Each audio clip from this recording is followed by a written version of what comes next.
listening to the GM Shuffle, presented by DraftKings and VSiN. Welcome into the GM Shuffle, a playoff edition. Wild Card Weekend, 6 wild card games coming up. We'll preview all of them. I'm Geoff Schwartz. That's Marty Hurney. GM Shuffle presented by DraftKings Network. The crown is yours. Marty, we are here. We have our 6 wild card games this weekend. We have 2 Saturday, 3 Sunday, 1 on Monday. We'll touch on all those, touch on the spreads, right? We'll touch on the totals. We'll touch on things we like in those games, I should say. But first, Marty, more coaching firing is happening between our show Monday and our show today. Even before we got on the show today, another coach was fired. 8 total coaches now have been fired, including now Mike McDaniel out at Miami 4 years, and he has been relieved of duty now. Him and the owner, Stephen Ross, spoke earlier this week and decided afterwards, well, Stephen did, that it was time for him to go. First thoughts here on McDaniel being out. Couple thoughts, Geoff, is one, they had started the GM search, and I'm sure they have either talked to people or done some investigation, and maybe they just got feedback that, the top candidates on their general manager list wanted to come in and have a chance to start clean. That's one option. The other option we talked about, you actually brought up, maybe they're interested in somebody that got fired and is out there on the market. We thought this was going to happen middle of the year. Then we started leaning toward the fact that it wasn't going to happen. They took their time and made the decision. And now everybody's going to be speculating, why did they make it? And is there somebody that they're going after? So when you wait this long to make that decision, what goes into that process right now? They don't have a general manager. So the general manager is not part of this at all. We know he got fired midseason. But what would have been said during that meeting that changed the Dolphins owner from, hey, we're keeping him, to now we're not keeping him? What could possibly have been said by the coach, by the owner, a disagreement or two? What does that boil down to? Probably a combination, Geoff. As I say, it's probably a combination of the feedback that he's getting when he talks to people about the general manager's position. And people are saying, listen, you have to make a total change. You just can't piecemeal it. The general manager and the head coach have to be on the same page and basically very, very close in their thinking. They could have met and the owner just wasn't happy with the direction that Mike McDaniel had for this team. I think it was probably a combination of things, but I do think that, owners, especially, there's not a general manager there. Owners have a lot of people in their ears this time of year.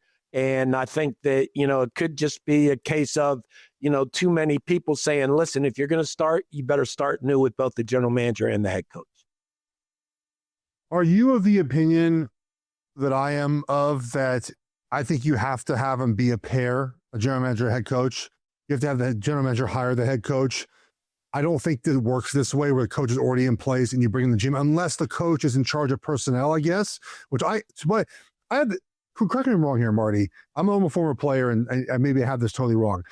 I don't think coaches should be in charge of player personnel. I know you probably agree with me from where you're at, but I just don't think it works. Like maybe Belichick did it okay a couple times, and maybe he's a more part of it than we know. And Andy Reid tried this in Philly; it didn't quite work. Now there has to be a level of workmanship between the two sides, where like you can't bring in players that the coach can't use in their system.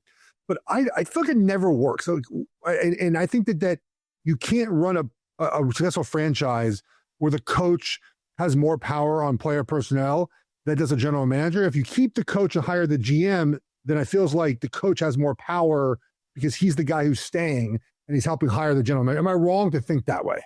No, I totally agree with you. And I've said that. And listen, it's a marriage. That the general manager and the head coach is a professional marriage. We always said, that we spend time with each other more than we spend time with our wives. You have to have the same philosophy, okay? And you're going to disagree. And it's healthy to get in a room and disagree. I've always told the story. I mean, Joe Gibbs and Bobby Beathard, they go in Bobby Beathard's office. You could hear them screaming down the hall. 20 minutes later, 30 minutes later, they'd come out laughing, on the same page and an agreement with what was best for the organization. And that's why when I'm looking at these head coaching searches and everybody's throwing out names, it really does matter that the general manager is very comfortable and on the same page philosophically as the head coach. Because I agree with you, Geoff, the general manager should have final say, but you have to include the head coach, and it's got to be an agreement, because it doesn't. If we bring Geoff Schwartz in and the coaching staff doesn't want Geoff Schwartz, you're fighting an uphill battle that it's already hard enough, right?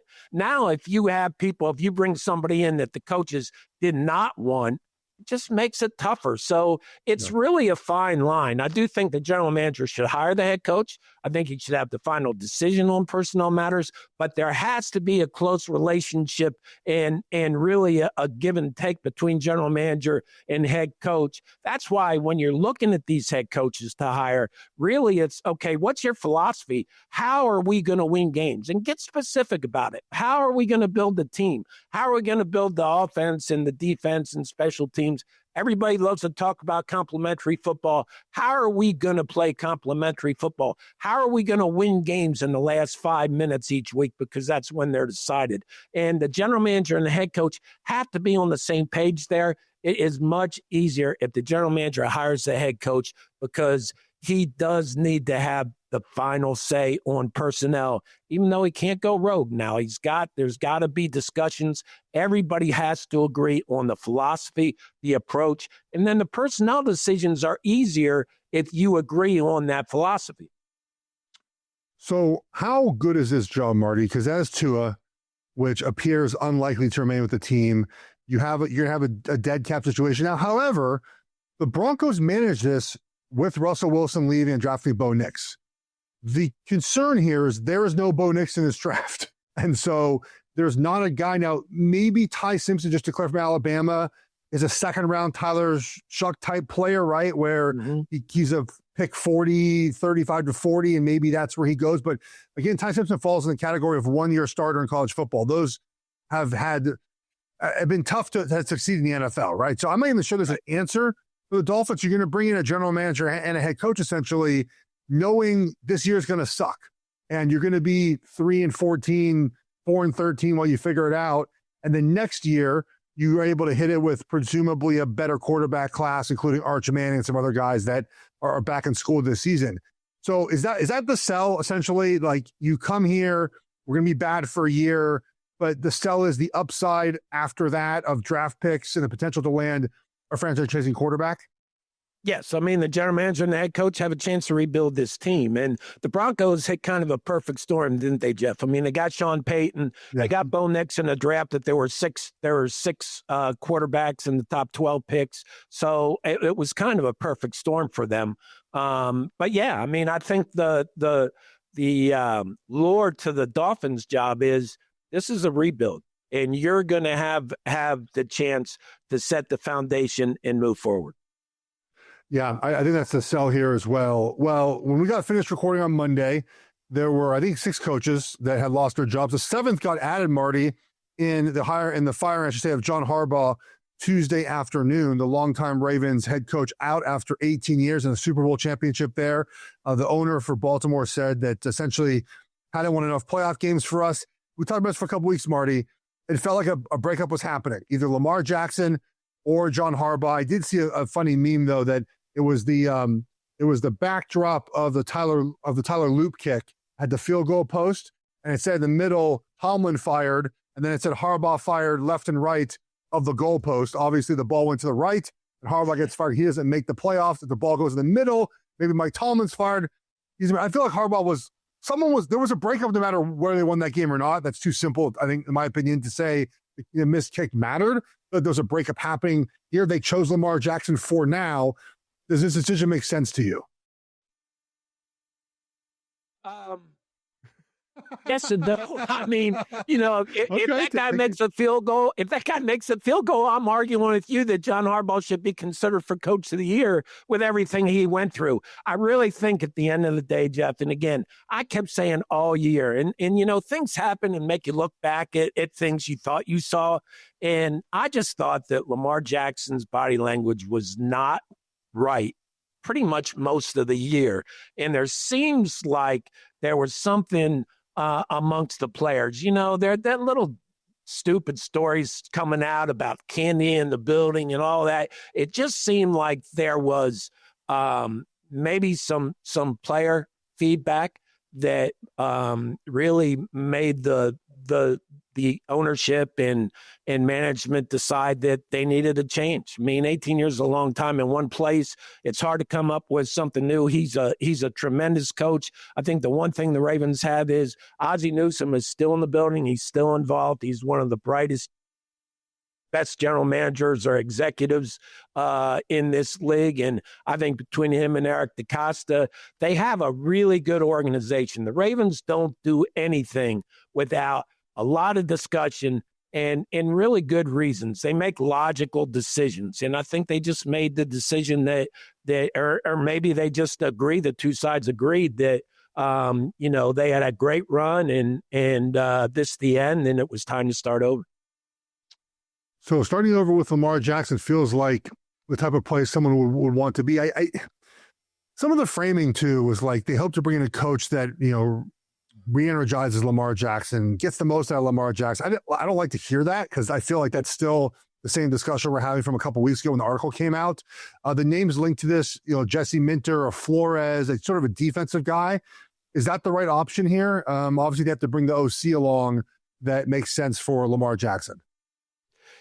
We can talk about all the teams' hirings, and if you're hiring a defensive coach, you better have a really good offensive coordinator and really, what I call a quarterback guru. Look at these playoff teams. I mean, most of the ones are doing really well where they have an offensive head coach or a defensive head coach that has, an offensive guru. You need somebody with that quarterback, especially that young quarterback, to develop him and bring him along. And this is an offensive league. It's a quarterback-driven league. So you have to have a guy there that can develop the quarterback and the offense, whether you're an offensive coach or a defensive head. Yeah, that feels like, the best option. You just got to find a guy that can bring in the OC. The problem with that sometimes, Marty, is that the OC leaves, right? Like this is my problem with not problem with the defensive coach, but that guy's so good, he's going to leave, right? And then you have to bring another offensive coordinator. And so I'm not sure that's always the best way to go. We'll talk about one more coaching, then we'll get to the playoff games in full. GM Show presented by DraftKings Network.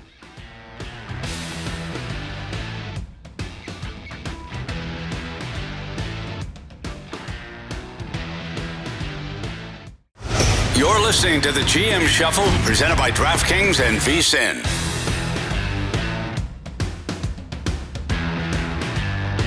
We're back on the GM Shuffle. We're going to preview all 6 of these games in just a second here. I'm going to give you our best bets to end the show. I got 3 of them. Marty still might have his money line parlay rolling from Monday. One more coaching topic, Marty, very quickly to touch on. So Tampa Bay did not fire Todd Bowles. He's going to be retained, but he's firing his offensive coordinator.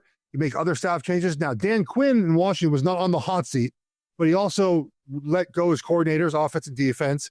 Andy Reid potentially will have a new offensive coordinator. Matt Nagy's interviewing for jobs. His contract was not renewed at the moment. I would like to see, I'll steal this for my brother very quickly. If Mike McDaniel does not land a head coaching job, him and Andy Reid would be a fascinating pairing. It'd be something completely different, which I think Andy Reid needs at this point of his career, like something completely different. You sort of pair up that run game, the formations with Andy Reid's passing concepts. Could be a very unique position here. But back to Todd Bowles and maybe Dan Quinn a little bit here. I do not think keeping a coach on the quote-unquote hot seat, but firing their coordinators is often a path for success. I put this on social media at Geoff Schwartz. You can follow me there and ask, when has this worked before? There was one example recent. After the 2023 season, it was Nick Sirianni fired both Brian Johnson and Desai Patricia calling defense, hired Fangio, hired Kellen Moore, and that worked, right? They won a Super Bowl last season. But Marty, outlier aside, it does feel like if you're firing the coordinators with a coach in the hot seat, that's not really a path for success in the long run. No, I mean, I've always said the main job of the head coach is to coach the coaches, right? So when you hire offensive coordinators and defense coordinators, and again, it all comes back to philosophy and how you want to win games. And you have to deliver that message and make sure they're doing what you want them to do. Now, in Washington's case, Dan Quinn took over the defensive play calling midway through the season. So the defense coordinator wasn't a surprise. Cliff Kingsbury was a surprise to me. And, they basically brought in the personnel 2 years ago. They drafted Jaden Daniels. They kind of built this offense that fit his philosophy in his offense. And that firing surprised me a little bit. I do think that sometimes firing both corners. Now, listen, if you have guys like Vic Fangio out there that you can bring in, then you go ahead and do it. But those guys are very rarely out there. So, Dan Quinn's case was interesting because he was not in the hot seat. He made the decision. I would say give him a plus for that because he did not have to do it. And he's basically proving that, listen, I don't care what my personal feelings are. What's best for the team is what I have to do as the head coach. So, I like the philosophy behind that. But most of the time, if you're on the hot seat and you're firing your two coordinators, it sure feels like you're just trying to save your job and bring in new people, but really aren't doing it for the right reasons. So if you're Todd Bowles, aren't some of the problems in Tampa Bay just him, right? Like being too conservative, calling too many runs. I mean, those are things that I feel like the head coach, hey, stop calling a run on a first down, please.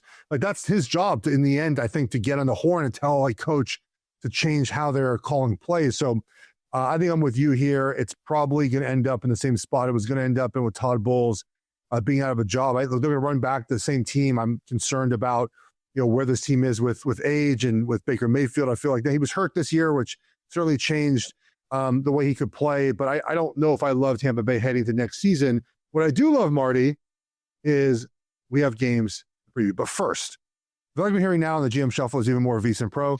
Betting splits, power, and sharpen us all.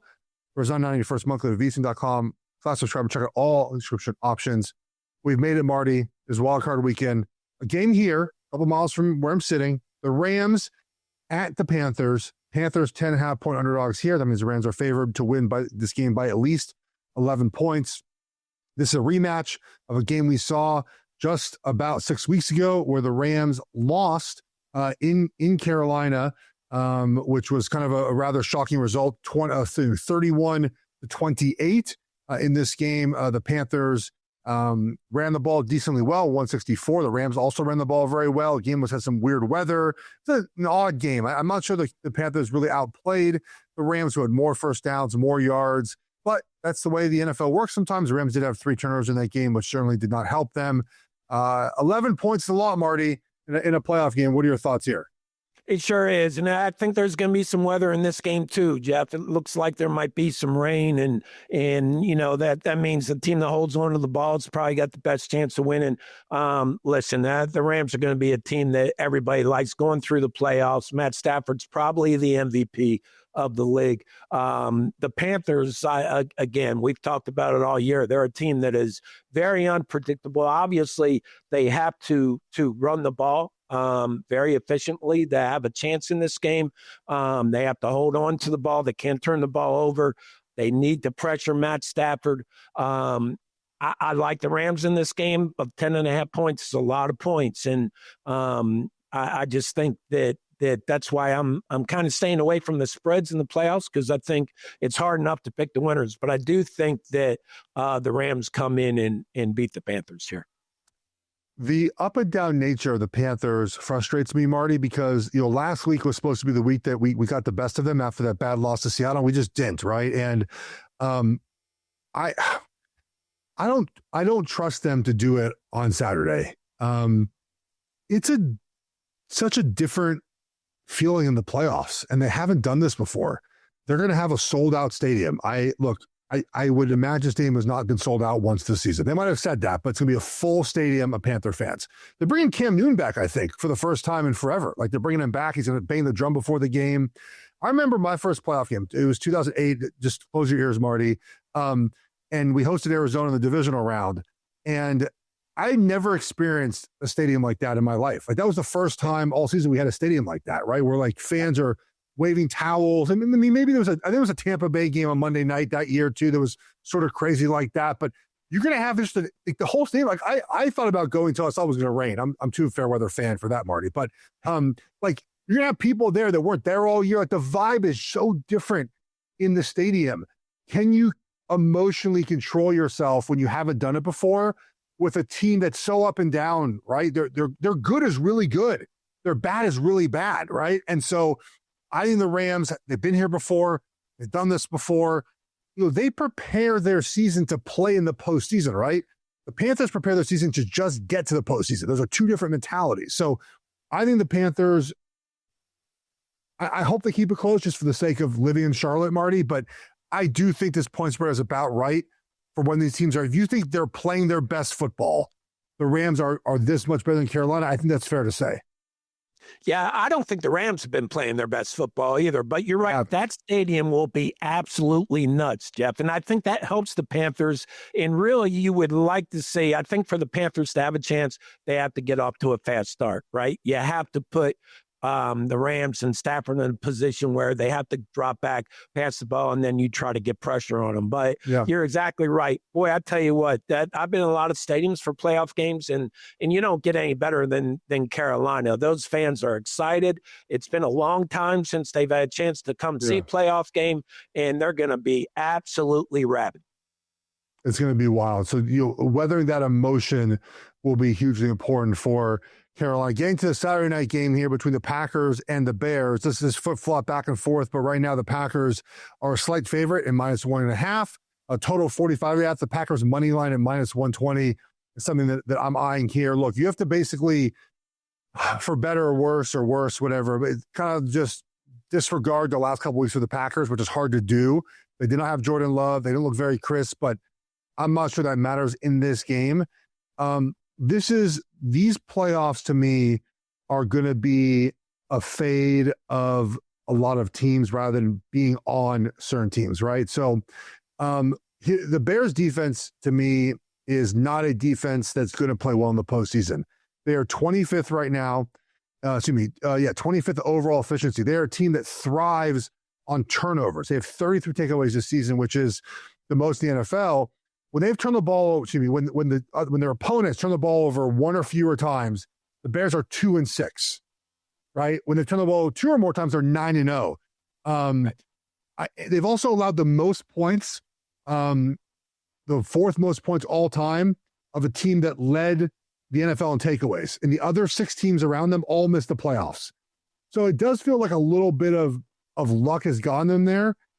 There are parts of the Packers I don't love. Their pass rush right now, right? Jordan Love's health. Their offense is taking a hit without Kraft there. This is just a fate of the Bears. Like the Bears, to me, it's great accomplishment they got here, but this path to get here ends in the playoffs every single year. When you kind of sort of shouldn't be here, your defense overachieves, you get in the postseason, and the Packers are more locked in, they're ready for the moment, and they go into Chicago and they beat the Bears. I like the Packers to win this game. Yeah, I can't disagree with you.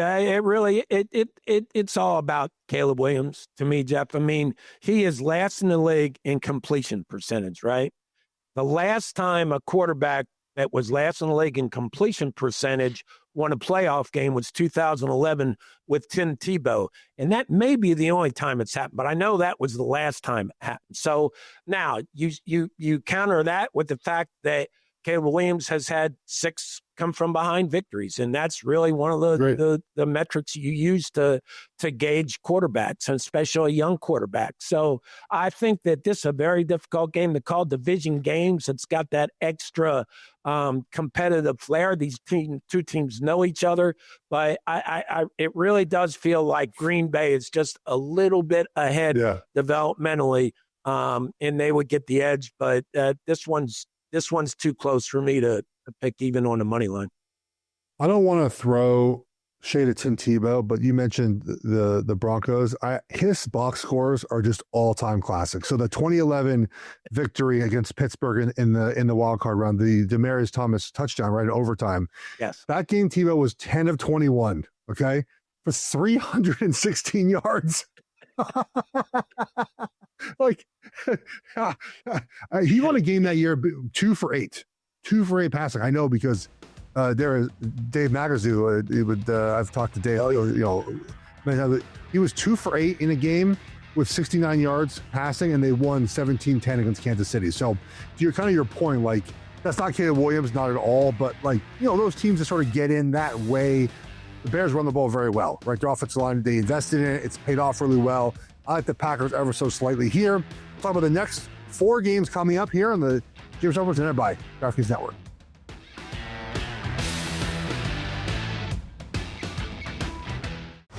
You're listening to the GM Shuffle, presented by DraftKings and VSiN.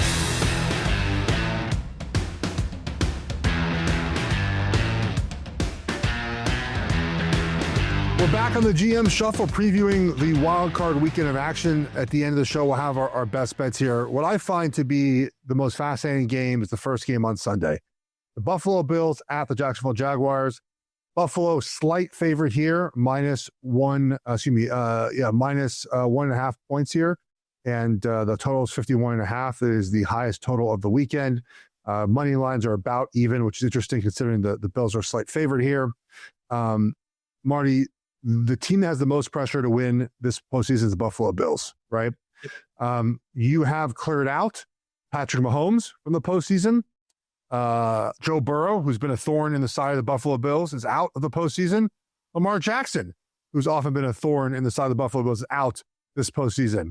Buffalo has a path through the AFC that they have not had in all these years. Now, this might be their worst of the teams they've had, Marty, in this time. So it's a lot of pressure on them to do it with a team that isn't as good as years past. They are overall on defense, they are 20th in efficiency. On offense, they're 4th. It's not their best team. We know they have trouble being able to stop the run here. They play better of late. They're playing a Jacksonville team that I think, Marty, as a collective, we have to consider them a real threat to win the AFC. I don't think we do that right now. They're 6th in overall team efficiency. They're really good on defense. They're 6th. They rush the passer very well. And the biggest change in them right now versus the first half of the season is Trevor Lawrence is not doing dumb stuff, lack of a better way to put it. Like, he is playing a much cleaner style of football. And I think Buffalo's in trouble in this game because Liam Cohen will run the football. Etienne's got over 1,000 yards. Trevor Lawrence can add that as well. He's cleaned up, again, his efficiency numbers. Now, he doesn't complete a ton of passes, only 61%, but he stopped turning the ball over, right? He's had 1 turnover in his last 6 games. That's a huge difference for them. So the Buffalo has the most pressure in this game, but I do think Jacksonville's the better team. Yeah, Jacksonville certainly is the hotter team. I mean, I think the Jaguars and the Texans are arguably the 2 hottest teams in the league right now. And I think that the Bills have a ton of pressure on them. They've got to be able to stop the run, which we know they struggle with at times. Jacksonville, as you say, Trevor Lawrence, you know what he's gotten a lot better at, Geoff, lately too, is he's pulling the ball down and running it. And he's got good enough feet to run the ball. And their defense just is turnovers and it's hard to run against. Obviously, the Bills are going to depend on James Cook, but I think the key to the Bills' offense in this game are the 2 tight ends. The Jacksonville Jaguars have a history sometimes of struggling against tight ends, and I think that's going to be the Bills' go-to on offense because that's basically a big part of their offense anyway, and I think that's going to be a key is how effective these tight ends can be against the Jaguars' defense. You get to Trevor Lawrence rushing the ball, Marty. Since week 11, he is 2nd in the NFL in rushing touchdowns from a quarterback. So he's done a really good job. Number 2 in the NFL in passing touchdowns, number 1 in the NFL in the last 8 weeks in points per game, 33.6 points per game. Josh Allen has been fabulous in wildcard rounds. He's 5-1. His team scored a ton of points. He plays his butt off. Like, to me, this is the time of year when you break the glass. Josh Allen over rushing, 37.5 rushing yards. Like, this year, all the run plays that you've ever had for Josh Allen become in this, especially in the red zone where you pick up extra blocker in the running back. Hugely important. One matchup to watch, of course, in this game is Jacksonville, number 1 in the NFL in rush defense. Buffalo, number 1 in the NFL in rushing offense this season. How do you size up that matchup? Well, it to me, and I think a lot depends on how healthy is Josh Allen's foot. Geoff. I mean, that's the question I have. He has to be able to be a threat to run all the time. And really, if he doesn't get over 37.5 rushing yards, they probably don't win the game. I think that Jacksonville really makes a point to stop the run. The Bills are going to have to find other avenues as far as the tight ends and the wide receivers and James Cook as a receiver.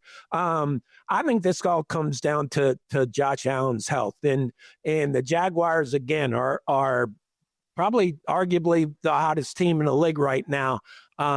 So, they got the Bills can't turn the ball over. If you turn the ball over against Jacksonville, you're toast. So they can't turn the ball over. I think they have to possess the ball. I think they have to win time of possession. Josh Allen has to be able to make big plays with his feet. Last note here. Again, this is easy to say post-fact, like post-game, but in playoff losses for Buffalo, they've allowed 33 points a game versus when they win, they allow 17 points a game. So something sort of to note here, if Jacksonville's able to score on Buffalo, they have been unable at times this year to stop the run, which has been important. Like, I think this, to point about sort of running the football on the other side, like I think that ETN's going to have, what's the rush attempts right now is going to be, it's a 15.5. I think that's an over. I think they're going to run the ball and they're going to do it the entire game, honestly. That's what Liam Cohen has liked to do more recently. I think that's what we're going to see from them.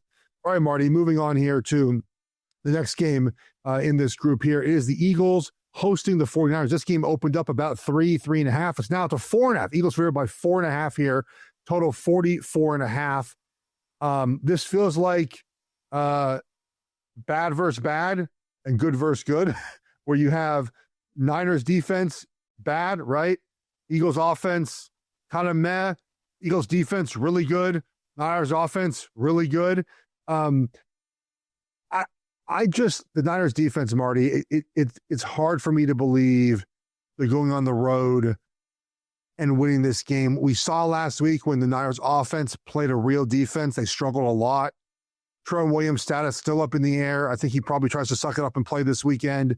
But if he's out, man, I just feel even worse for the Niners. I do think this is a game where Philly can just grind it out over 60 minutes. It might not be pretty. The under 44.5 seems very likely in my opinion.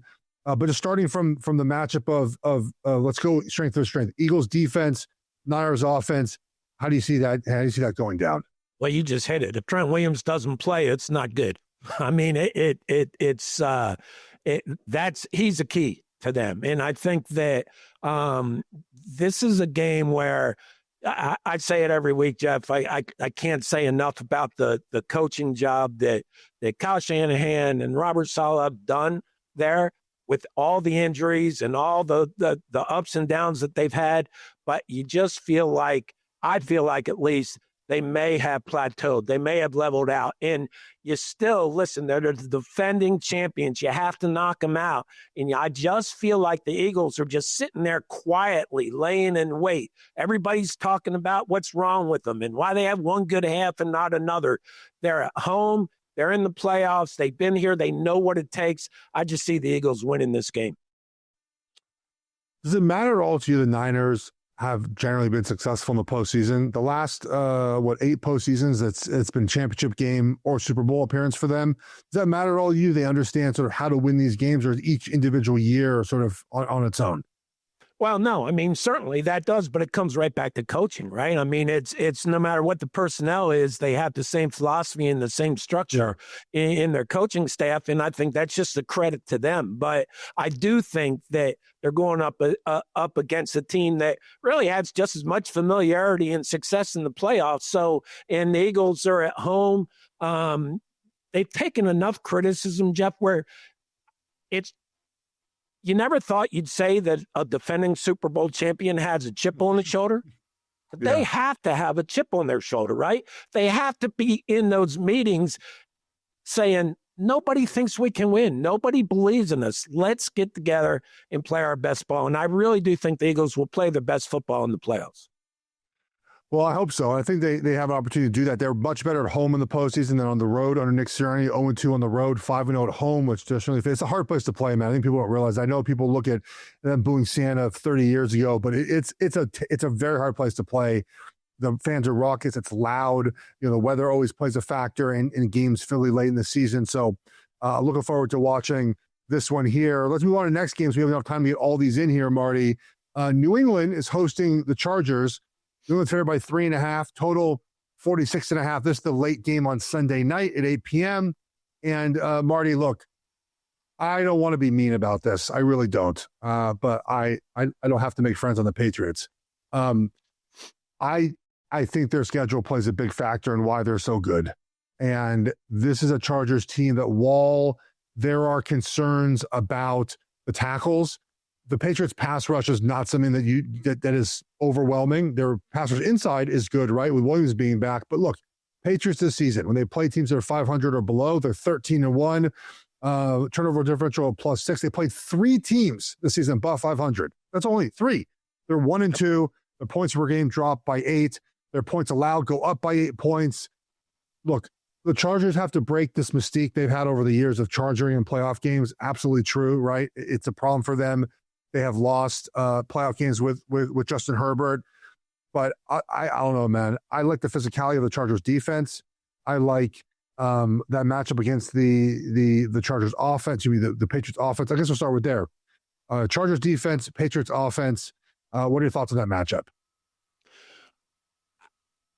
The injuries on the Chargers offense line, I just can't get past it, Geoff. I'll be honest with you. I like the Patriots here because I think that Justin Herbert's going to be under pressure, most of the game, like he's been all season. And I just don't know whether they can be as effective on offense as they need to be to beat the New England Patriots at New England without being able to consistently protect Herbert, and I don't think they can here. I really don't. You're right. Listen, I get the whole thing about the schedule, but the schedule is part of the whole playoff scenario. I mean, the NFC East probably had the hardest schedule in the league this year, and that's why I think what the Eagles did, they played some very good teams, and they still managed to get the 3 seed. If they would have played their starters, probably would have had the 2 seed. But getting back to the Chargers, Patriots, the offensive line, Geoff, it just worries me too much. It does worry you. I'll pull up the numbers here just so you have an idea here. Justin Herbert faced 268 pressures this season, number 1 in the NFL. But guess who was right behind him? Drake May at 232 pressures. I want to talk more about that matchup between the Chargers defense and Drake May. We'll do that next year. James represented by DraftKings.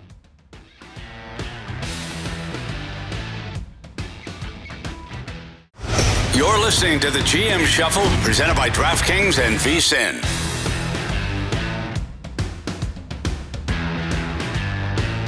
We're back on the GM Shuffle. Finish up discussion here on the Chargers and Patriots before moving to Monday Night Football. Chargers defense, number 1 in the NFL in passer rating allowed.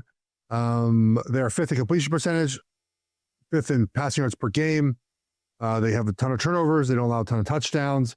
They play a ton of zone, though. 80% zone. Drake May this season, Marty, ranked number 1 in the NFL in completion percentage against zone, passing yards per attempt versus zone, a passer rating versus zone. Also, we talked about pressure, right? That the pressure the Chargers defense brings and what the Patriots allow. Drake May has been great against pressure. Number 1 in the NFL in completion percentage, yards, pass attempts, touchdowns, pass rating, first downs. It's incredible. It's such a good job. Is that a stat that translates as well in the playoffs against the type of defense he's going to face on Sunday night? Yeah, I think, Geoff, really, I think the difference in this game is between the 2 quarterbacks is that Drake May is going to be able to run the ball. I don't think Justin Herbert can he? And they're both sides are going to get pressure. Huh? He's going to try to run, but sure, I would like. But that's not what he does, right? That's not what he does. He can, but it's not his game, no. And he's been hit so much this year. I just think that the Patriots will put a ton of pressure on Herbert. I don't think the Chargers are going to be able to run the ball. I think that the Patriots will, listen, Mike Vrabel knows he's going to want to try to establish the run and get the ball out of Drake May's hands quickly. And I think that that's the Patriots' strategy. And I think this is a great game. Two quarterbacks that shoot. You say, can either one of them win a Super Bowl for you? Yeah, either one of them can win a Super Bowl for you. But I just think with the home field, and I can't get past the injuries on the Chargers offensive line. I can't. Quarterback hits taken this year. Justin Herbert, 129 most in the NFL. As I mentioned, most pressure in the NFL as well, but only sacked 34th. I don't understand the ranking, to be fair with you. It's like 54 times. That's 34th in the NFL. That's reverse, right? Wouldn't that be like one in the NFL, most sacks taken? So I don't know, man. But nonetheless, really, really fun matchup here. I'll be on the Chargers here. I'll hate myself for it, but that's where I'll be at. The last game of the weekend, Marty, Steelers getting 3 points home against the Houston Texans. Total 39.5 here. Are we in for a Mike Tomlin special, baby, where Mike Tomlin is a home underdog that no one believes in, is the best bet in all of sports? However, they have not won a playoff game since 2015. 8 straight seasons with no playoff games, no playoff game wins, I should say. But Texans also have not won a playoff game in quite a few years here. They started 3-0 and made the playoffs, Marty. The last 6 teams to do that lost their first playoff game. So what do you make of the Texans and Steelers game? Are they going to have a bike in the backfield for Aaron Rodgers to ride? Because if they don't, he is going to be under siege the entire game. I don't see how, unless they just listen. They're going to try to run the ball with Jalen Warren. They're going to try to get the ball to Gainwell out of the backfield.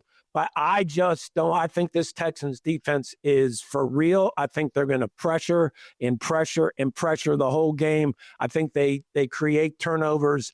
I just think the Texans are one of the most dangerous teams in the playoffs. With all that said, you're right. Mike Tomlin will come up. They'll win this game, but I just think I really like the Texans. Yeah, look. The Mike Tomlin special stuff we joke about a lot because it actually works, right? Like we talked about this with Pittsburgh and Baltimore, Pittsburgh and Cleveland. Like that has been a thing that Mike Tomlin has always been able to do. Home underdog, but the playoffs feel like a different animal for Pittsburgh where they just have not been as successful. They play better teams. I think you're concerned about the Houston defense. Look, guys, last week was last week. Do not use Riley Leonard against Houston as a reason to pick Aaron Rodgers this weekend. That was Riley Leonard's first start. Houston might not have taken them seriously. Remember, the best advice I can give you is to throw out someone's worst game and their best game and find the middle ground. Right? That's Houston's worst game of the season. Throw it out. Doesn't matter. Throw it out. Throw their best game out and think about what they can do against this matchup here. Rodgers doesn't want to be hit. We saw that against Cleveland a few weeks ago. Now, DK Metcalf being back on the field does change a little bit. Aaron Rodgers throws the ball a little bit better, of course, right? He completes more passes, pass yards per attempt, but that's just one guy, right? So the idea is Houston says, okay, well, we're going to double you, find someone else to beat us. And there's no one else. Now, Gainwell, we know, talked about well last week, but if he's your leading receiver, he's a backup running back, doesn't feel like the spot you want to be in. Most sacks this season, Danielle Hunter, 15. Willie Anderson Jr., second most pressures in the NFL this season. It's a pass rush that's fierce, that get after you. And the Pittsburgh defense to me is just not great. No. It's a defense that relies on a lot of turnovers and weird things to happen. How about this here? 2025 points allowed, Steelers defense, points allowed per drive, last in the NFL. Opponent third down percentage, last in the NFL. It's not great. It's not great. And that's where the main criticism of Mike Tomlin will come from, right, Geoff, is on the defensive performance. I mean, we know what they are offensively. And listen, we say it's a quarterback tournament and Aaron Rodgers can beat you from the neck up, okay? And he's probably playing as well as he's played. But their defense just has not played up to what we expect from a Steelers defense. And I think that directly points to Tomlin, doesn't it? It does, of course. This is why I had said that I thought Tomlin wasn't going to keep his job, but he won that game and keeping out. Maybe if they lose, he's on the hot seat. Now, the coaches on the hot seat, Marty, is there a coach that loses this weekend that could lose their job? Whether it's McDermott, Tomlin, LaFleur, is there a coach this weekend that's on the hot seat having to win? I think you look at guys who have been with their teams for 7, 8, 9 or more years, okay, and have not gotten to the Super Bowl, then I think that owners look at, okay, why are things going to change? So if something like that happens, I wouldn't be shocked. I would be surprised.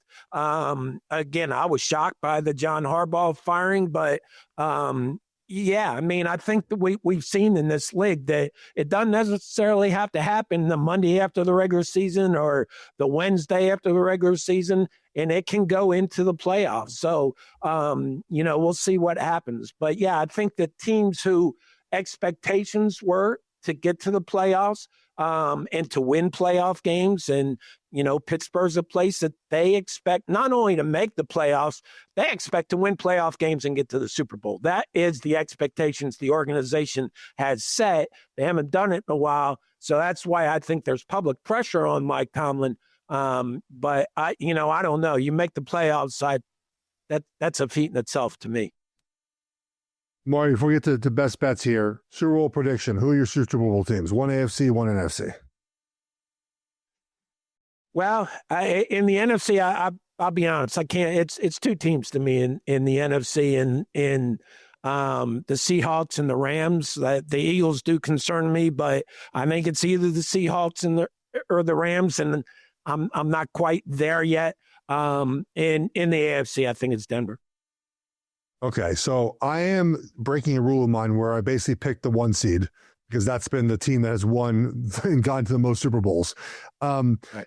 I like Jacksonville to make the AFC championship. They might actually host that game. I would not surprise me if they were making the AFC championship game and they end up winning it. So I have Jacksonville. I have the Rams. I think the Rams are better than Seattle. I think they're better. They got to go to Seattle and win, obviously, but that's where I know that. So Rams, Jacksonville, which would be a hilarious Super Bowl matchup that no one saw coming. But nonetheless, that's where we are. All right, Marty, best bets here. Have you changed your mind on your parlay platter? No, I'm going to stick with it. I mean, I figure I haven't had much luck against the spread, so we'll go with the 14 money line parlay. This is a weird year, Geoff. You're expecting upsets, aren't you? I mean, there's going to be a couple games when we come back Monday. Well, I mean, we have 4 games within a field goal, point spread wise, right? Essentially, another game is 4.5, and one game that's supposed to be a blowout. Correct. So, I think the Rams win. The other 5 games, I would be surprised if Pittsburgh won. Nothing else would surprise me in the other 4 games. But that's where I sit now and that's why I like underdogs. I like the Chargers to cover in New England at plus 3.5. I like Jacksonville to cover plus 1.5. And now the Packers have flipped. I would take them on the money line at minus 120 here. I mentioned Josh Allen's rushing prop over. You have to look at that as well. I might dabble in some other props like a Gainwell over receiving yards. I've been hitting that one as well. McCaffrey over receptions has been something that I've played with in a lot of weeks that has won me. Think about the Eagles defense and what they want to do in the Niners offense and how often McCaffrey will have to touch the ball in this game. I think if you look at like the Rams, like a Blake Corum, who's the backup running back, that number is always lower than obviously Kyron Williams. He gets a ton of carries. Right now it's 44. Like that feels like a number that you can hit as well for Corum, who rushed the ball a lot for success against the Panthers in their first matchup.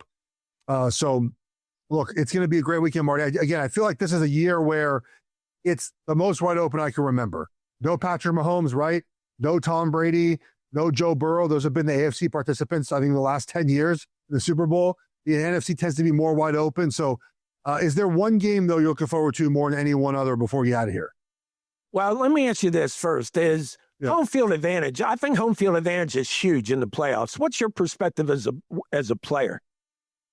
I think players are better prepared more than ever now to play on the road, and I don't think it matters outside of weather and having the bye week. Like the bye week is more important to me than anything else, and weather, right? Like if you have a Rams team going on the road to play in the snow, which again, that hasn't really bothered them, right? Like I don't, right. Teams are so prepared now to travel, Marty. It's a lot different than when I played. They have these sleep specialists and diets and rehab recoveries and Normatex and things you wear on your feet. It's just different now, Marty. I don't think home field advantage is as what it used to be. Do you think so? I still think home field's huge in the playoffs. And to answer your question, the Chargers-Patriots game is the one I'm looking forward to because of the two quarterbacks. Bills Jacksonville to me is the most fascinating. Could go either way, and the winner of that game, I think, could be the winner of the AFC. All right, guys, we did it. We're back on Monday to recap all the games. Hopefully get some good games, some upsets. Talk to you guys on Monday. Take care, everybody.